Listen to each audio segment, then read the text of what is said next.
Hey guys, thanks for tuning in to the Smoking Chicks today. We are at the Florida Sun-Grown Farms and we're going to take a look at tobacco. Come on and join us.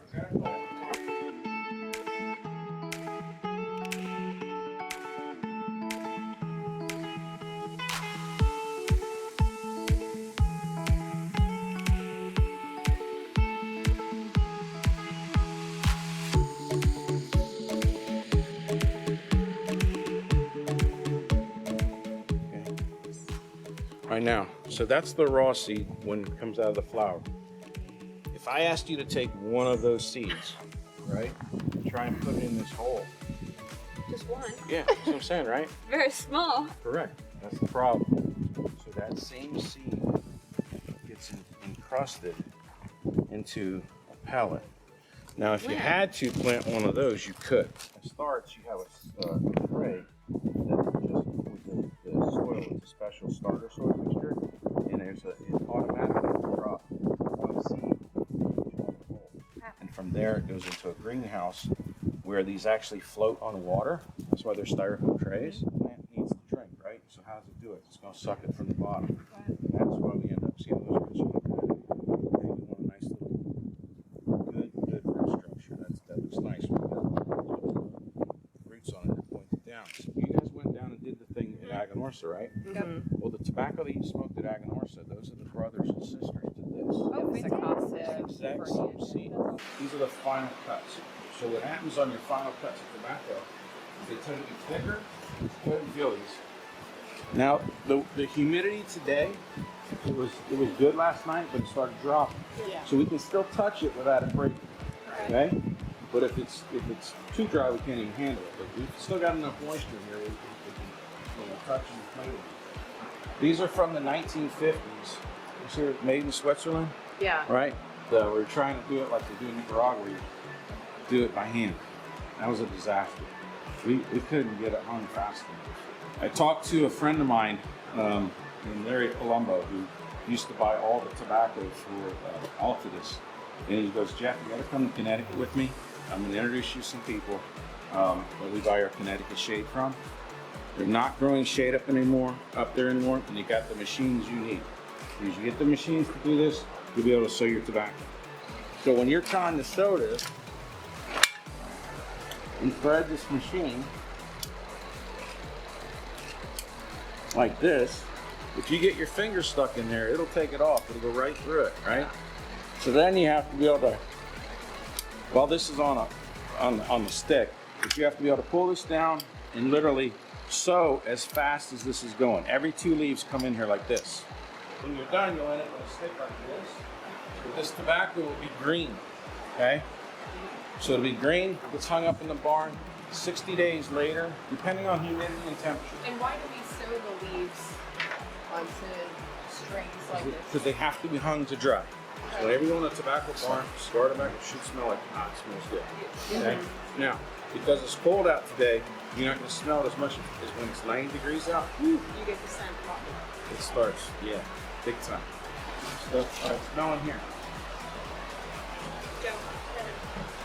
Getting close enough. Make it dry. Let me see. How long do they have to sit in the barrels like this? This is different. Now smell it. Pull those leaves up and smell it. Right? So this tobacco here has been aged, but we don't do any fermentations here. We don't do any filons. This will make our farm rolls good. All the other tobacco that we pack up gets exported, goes to Drewscape, goes to J.C. Newman, goes to Aganorsa. Aganorsa makes some of those cigars that are in your bag, okay? Our 220th, Army of Angels, Intensa. Those 3 blends are out of the Aganorsa factory. Let me show you what makes wrapper tobacco. We got 48 leaves on this stick, right? So we gotta go through this one by one. Fortunately, none of these have holes, but here it is. This will not be wrapper. Right. Because it's got a hole right there. This left side might be wrapper if it's clean enough, but probably not. Because looks like a little hole here. So out of all this tobacco, by the time it's done, if we can get 30% wrapper, 40% wrapper, that's it. We're done great. Okay. We're really happy with that. Okay? Okay, you ready? Now you're gonna take this thing here. You're gonna pinch that vein out. Yep. Okay, you ready? Now watch what I do first. I already wrote. That's all right. You're going to take it and you're going to pull it and wrap it around your hand real fast like that. You got to pull it. Oh, I messed it up. Let me see. That's right. Do it again. Start from just like you started. Start right there and around your hand. I'm scared. All right, don't be afraid. Okay. Go ahead. Now Around your just. hand. Oh! I'm gonna do. Pinch right here. Pinch it up. You got it. Push it out of there.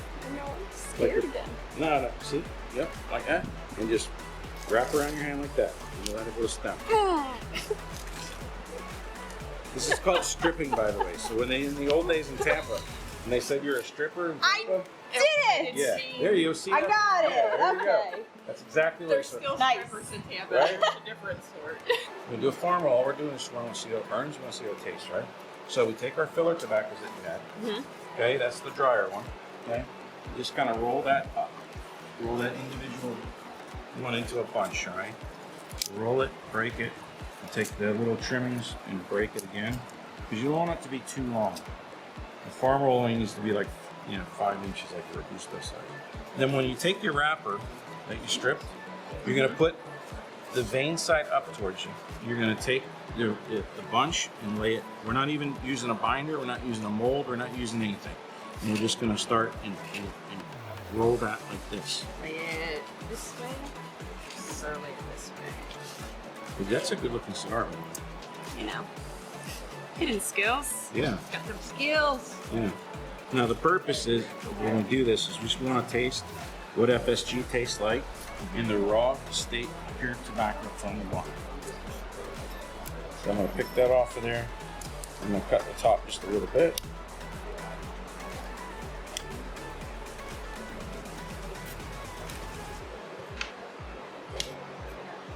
So of course it's a lot moister than like a store-bought cigar. There's a lot more moisture in it. Correct. You can kind of taste But, it. but here's the big thing. Regardless of what the moisture is, because this moisture content's real high, one of the most important factors to check while we're in the barn like this though, is you notice how it's burning? We want it to have good combustion. If it won't burn, or if that ash was black, that's a problem. So the color of the ash is one of the important things. And the aroma that you'll smell is what the tobacco is going to smell like when it's done. Do you think the fact that these used to be orange groves, does that affect the flavor profile of the tobacco? I don't know. A lot of people say they taste citrus notes in it. Yeah. I don't know. All I know is that if you grew orange trees, you grow tobacco. Yeah. So the FDA is constantly changing the rules. And I imagine for you, it affects you almost more than anybody because you're in the industry on so many different levels, farming, online, retail stores. And they recently made the change where they lowered or raised the minimum age. Yes. Have you already seen an impact in sales or in business because of that? Yes, and the reason for us it was a little more sensitive is that we have a downtown Orlando store, which the largest university in the whole state of Florida is in Orlando, University of Central Florida. And there's a lot of younger adults that like smoking cigars.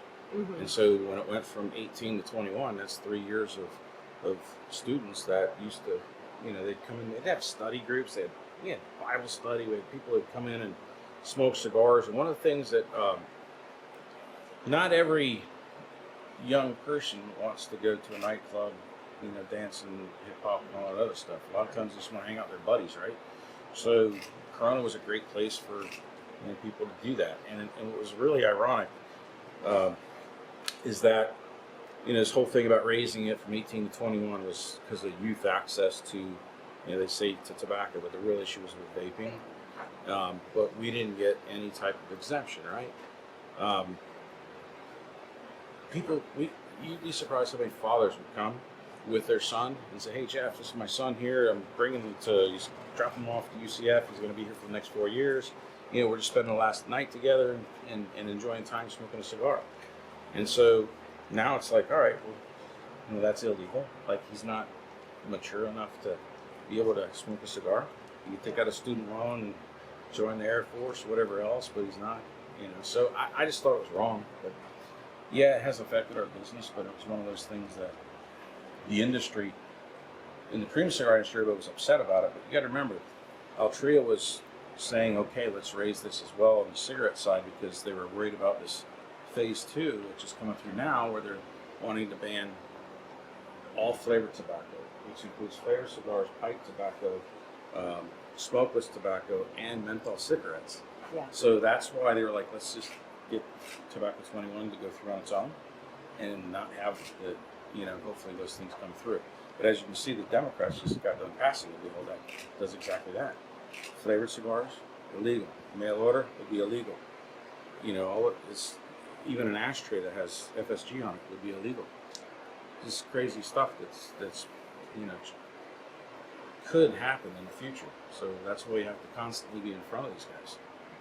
What can consumers do to help some of this from coming to pass? Great question. What should we be doing? So whenever like the CRA or the PCA sends out an action alert asking you to send one of those emails, they're really easy to do.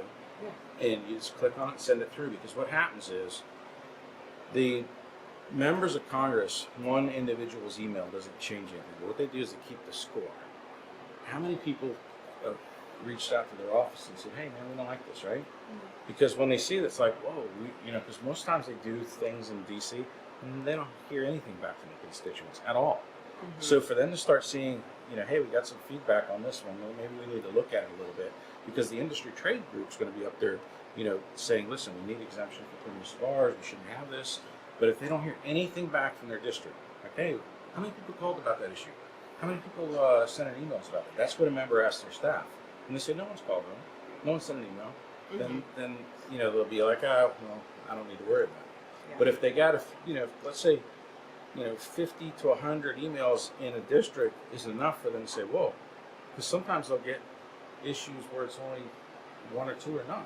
You follow me? Mm-hmm. So just a little pressure helps. Mm-hmm. Especially if it comes from a business owner too, because then a lot of times they know the store that sent it in. Whether or not they shop there or not, they know where it is. It's in their district. And they're like, where's that? Oh yeah, that's on the corner next to whatever, such and such a restaurant. Oh, okay, I know who that is. Yeah, they've been there forever, haven't they? Yeah, they sure have. Those are the little things that connect the dots for them. Do you think that most of the politicians do recognize the difference between the premium cigar industry and vaping or cigarettes? Now they do. 10 years ago, they did not. Mm-hmm. Actually, it was in 2007 when we got active in politics. Back then, they did not. Now, after 12, 13 years of advocating, the PCA, the CRA, people going up there and advocating for premium cigars, they know the difference. And that's why you saw in that bill that the Democrats recently passed in the House, it has a premium cigar exemption. However, the problem is, it has a $12 price hooked to it. That's the part that needs adjustment. They obviously didn't understand that part. Yeah. But you've got some people that just don't, they don't care. They'd like to see cigar shops out of business just like the rest of all the things that they're trying to get rid of. So, something we still got to work on. So overnight, almost all premium cigars are going to start at $12. That would be a problem. Yeah. And the other thing is that we know that that's not true, right? That what makes an $11 cigar any different than a $12 cigar as far as regulation goes? So we can have an ashtray on something that sells for $12 but not one that's $11. I mean, think about it. What does that change? Right. It's something that makes no sense, and so that's why you've got to educate them. So I know you talked about the business owners getting active and speaking up. Do you think that the politicians see an impact when it's the basic consumer writing their own people, so they see it's not just people that are profiting from the business, this is their livelihood, but people who pretty much just are here for the enjoyment and want a product? Absolutely. And especially, I'll tell you what it makes a difference is that a lot of people in the cigar shops are active in their community, mm-hmm. right? So when it's the local politician that happens to like the cigar shop too, he might be a city councilman, might be a county commissioner, and he tells the U.S. congressman from that district, say, hey man, come on, what are you doing this for? I've been going to that cigar shop for years, or my buddy such and such this, so that little what we call grassroots and grass tops makes a difference, mm-hmm. So if they hear from consumers, and especially if they're consumers that they recognize, that's like a triple win. Mm-hmm. Okay. And so for years, you were boots on the ground, Yeah. lobbying, sitting on the boards. Do you foresee yourself in that role again? What's interesting is that now I'm on the board of directors for the Lake County Farm Bureau. Uh-huh. And so the Farm Bureau in the state of Florida, and actually all over America, is super active. So one of the things as a retailer, whenever we talk to politicians, they'd ask, well, where are the cigar factories and tobacco farms and all this other stuff? We were like, there was no cigar tobacco farms in Florida. There's still one big cigar factory, J.C. Newman.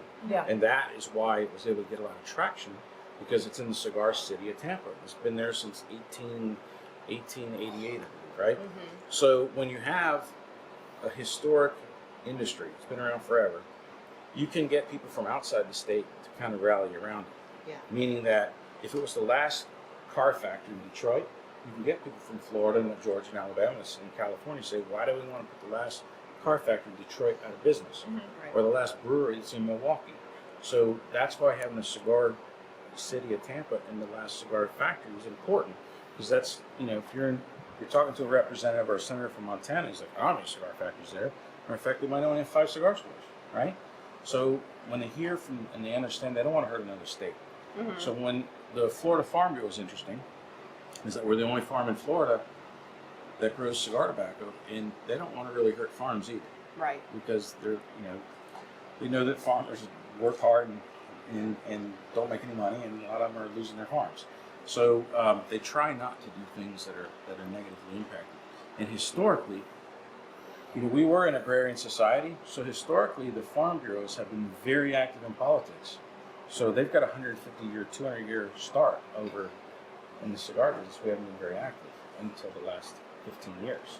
So I'm actually going to DC in 2 months with the Farm Bureau, and we're going to go up there and talk about how the premium cigar industry not only affect Florida's only big cigar factory, J.C. Newman in Tampa, but the only tobacco farm in the state as well.